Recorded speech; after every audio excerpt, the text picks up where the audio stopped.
নমস্কাৰ এই মুহূৰ্তত আহি পৰিছে কেইবাটাও গুৰুত্বপূৰ্ণ খবৰ আৰু এনে ধৰণৰ খবৰসমূহ নিতৌ চাবৰ কাৰণে চেনেলটো সাবস্ক্ৰাইব কৰি ভিডিঅ'টোত এটা লাইক কৰি দিব। এই মুহূৰ্তত জনাই আছো এটা ব্ৰেকিং নিউজ। এনআৰচিৰ সমস্যা বিজেপি চৰকাৰে সমাধান নকৰে। এপিচিচিৰ সভাপতি গৌৰৱ গগৈৰ এই প্ৰতিক্ৰিয়া। গৌৰৱ গগৈয়ে কৈছে বিজেপি থকালৈকে এনআৰচিৰ সমস্যা হৈয়ে থাকিব।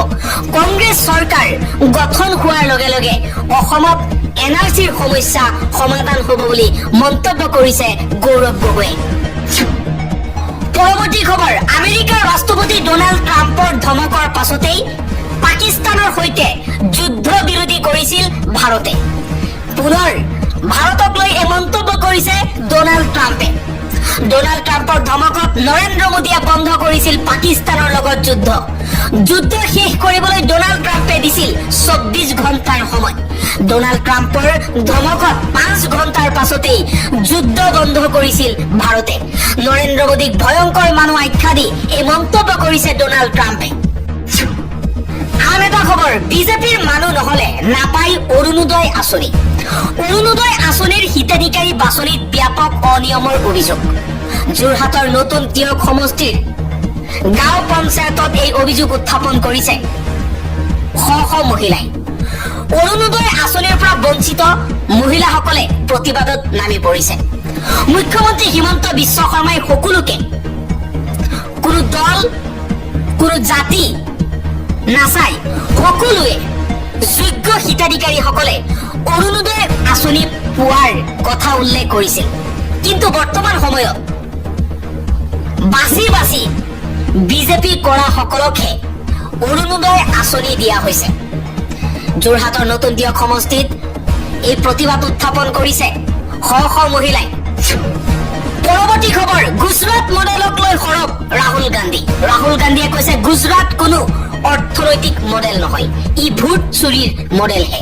বিজেপিয়ে 2014 চনত এই মডেলটো ৰাষ্ট্ৰীয় পৰ্যায়লৈ আহিছিল।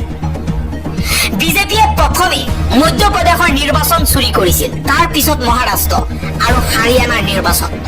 কোনো প্ৰমাণ নথকাৰ বাবে আমি একো কোৱা নাছিলো, কিন্তু এতিয়া আমাৰ হাতত প্ৰমাণ আছে। ৰাহুল গান্ধীয়ে কৈছে প্ৰধানমন্ত্ৰী মোদীয়ে যি মডেল, গুজৰাটৰ যি মডেল দেখুৱাইছে সেয়া আচলতে প্ৰকৃত মডেল নহয়। এই মডেলটো হৈছে ভোট চুৰিৰ মডেল। আন এটা খবৰ, নাগালেণ্ডে অসমৰ ওপৰত পুনৰ নিষেধাজ্ঞা আৰোপ কৰিছে। গৰু ছাগলী পাৰ হলেও অসমে ভৰিব লাগিব জৰিমনা। মেৰাপানী সীমান্তৰে নাগালেণ্ডত পাৰপত্ৰ অবিহনে অসমীয়াৰ প্ৰৱেশ নিষিদ্ধ। নগা ভিলেজ কাউন্সিলে বান্ধি দিয়া 9টা নিয়ম উলংঘা কৰি কোনো অসমীয়াই নাগালেণ্ডত প্ৰৱেশ কৰিলে ভৰিব লাগিব 50,000 টকাৰ জৰিমনা। এক কঠোৰ সিদ্ধান্ত গ্ৰহণ কৰিছে নাগালেণ্ডৰ নগা ভিলেজ কাউন্সিলে। অসমৰ পৰা নাগালেণ্ডত যোৱা অসমীয়াৰ এতিয়া অতিৰিক্ত টকা ভৰিব লাগিব। মেৰাপানী সীমান্তৰে নাগালেণ্ডত পাৰপত্ৰ অবিহনে অসমীয়াৰ প্ৰৱেশ সম্পূৰ্ণ নিষিদ্ধ কৰিছে নগাই। গৰু ছাগলী পাৰ হলেও ভৰিব লাগিব জৰিমনা। অসমীয়াই নাগালেণ্ডত প্ৰৱেশ কৰিলে কোনো প্ৰমাণ পত্ৰ অবিহনে 9টা নিয়ম উলংঘা কৰিলে 50,000 টকালৈকে জৰিমনা দিব লাগিব। পৰৱৰ্তী খবৰ, মধ্য অসমৰ নগাঁৱত বৃহৎ উচ্ছেদ অভিযান। উচ্ছেদৰ জাননী দিয়াৰ পাছতেই নগাঁও প্ৰশাসনে জাননী জাৰি কৰাৰ পাছতেই ঘৰ এৰি আজি শ শ মানুহ উচ্ছেদিত লোকসকলে নিজৰ নিজৰ ঠাইত গতি কৰিছে। এই মুহূৰ্তত দেখুৱাই আছো, এয়া হৈছে নগাঁও জিলাৰ মধ্য অসমৰ বিভিন্ন ঠাই, য'ত নগাঁও জিলাৰ প্ৰশাসনে উচ্ছেদৰ নটিচ দিয়াৰ লগে লগে ঘৰ বাৰী এৰি নিজৰ বয় বস্তু লৈ ঠাই মুক্ত কৰিছে। নগাঁও জিলাৰ জিলা আয়ুক্তক বহু গৃহহীন লোকে আপত্তি কৰিছে। যে আমাৰ ক'তো থাকিবলৈ ঠাই নাই। নগাঁও জিলা আয়ুক্ত দেৱাশীষ শৰ্মাই কৈছে যে চৰকাৰে যিসকল লোকৰ মাটি নাই তেওঁলোকৰ কাৰণে চিন্তা কৰিব, বিকল্প হিচাপে তেওঁলোকক সংস্থাপন দিয়াৰ চেষ্টা চলাব। কিন্তু চৰকাৰী মাটিত এতিয়ালৈকে যিসকল আছে তেওঁলোকে যিসকলে জাননী পাইছে, নোটিছ পাইছে, তেওঁলোকে ঠাই খালী কৰিবই লাগিব। খবৰ এটা ব্ৰেকিং নিউজ। মাটি কিনা বেচাক লৈ এছঅপি প্ৰকাশ কৰা হৈছে। হিন্দু মুছলমানৰ মাটি ক্ৰয় বিক্ৰয়ক লৈ এছঅপি প্ৰকাশ কৰিছে মুখ্যমন্ত্ৰী ডক্টৰ হিমন্ত বিশ্ব শৰ্মাই। এটা ব্ৰেকিং নিউজ এই মুহূৰ্তত জনাই আছো। কেবিনেটে ললে বৃহৎ সিদ্ধান্ত। ৰাজ্য চৰকাৰৰ ফালৰ পৰা এই বৃহৎ সিদ্ধান্ত।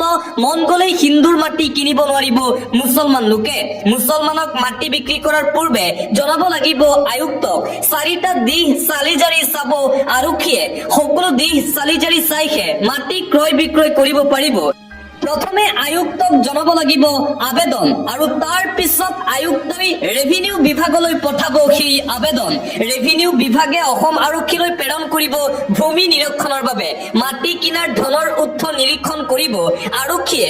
সামাজিক গাঁথনিৰ ওপৰতো নিৰীক্ষণ কৰিব আৰক্ষীয়ে। ৰাষ্ট্ৰীয় নিৰাপত্তাৰ দিশো পৰ্যবেক্ষণ কৰিব অসম আৰক্ষীয়ে। শেষত SBI সকলো ৰিপৰ্ট দিব ডিচিক। আয়ুক্তৰ সিদ্ধান্ত অনুসৰিহে মাটি বিক্ৰী কৰিব মুছলমানক। বহিৰাজ্যৰ NGOৰ ক্ষেত্ৰতো প্ৰযোজ্য হ'ব এই নতুন নিয়ম। এছঅপি প্ৰকাশ কৰা হৈছে। ৰাজ্য চৰকাৰৰ ফালৰ পৰা মুখ্যমন্ত্ৰী ডক্টৰ হিমন্ত বিশ্ব শৰ্মাই কৰিছে এই বৃহৎ ঘোষণা মাটি কিনা বেচাক লৈ। আন এটা ব্ৰেকিং নিউজ। স্মাৰ্ট চিটি আজি পানীৰ তলত। গুৱাহাটীত স্তব্ধ হ'ল উজনি নামনিৰ যাতায়াত। ফ্লাই অভাৰতো উঠিছে পানী। গুৱাহাটীৰ উন্নয়নৰ নতুন দৃশ্য আজি দেখিবলৈ পোৱা গৈছে। গুৱাহাটীত স্তব্ধ হ'ল উজনি নামনি অসমৰ যাতায়াত ব্যৱস্থা। এজাক বৰষুণতেই সাগৰলৈ পৰিণত হৈছে গুৱাহাটী মহানগৰী। বন্ধ হৈ পৰিছে উজনি নামনি অসমৰ বাহন চলাচল। কৃত্ৰিম বানপানীত বুৰিছে ইখনৰ পাছত আন এখন বিলাসী বাহন।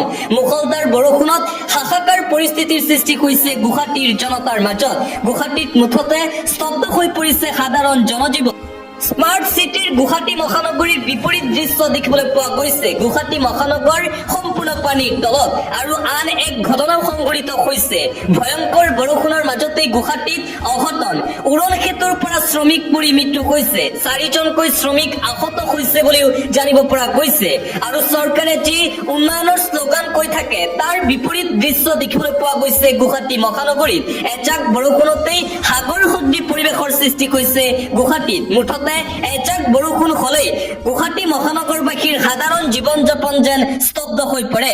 আৰু চৰকাৰৰ বিৰুদ্ধে এতিয়া খৰ্গহস্ত হৈ পৰিছে বিৰোধী দলসমূহ। বিৰোধীয়ে কৈছে হিমন্ত বিশ্ব শৰ্মাই যে কৈ থাকে গুৱাহাটী মহানগৰীৰ উন্নয়নৰ কথা, ইয়াই নেকি গুৱাহাটী মহানগৰীৰ প্ৰকৃত উন্নয়ন।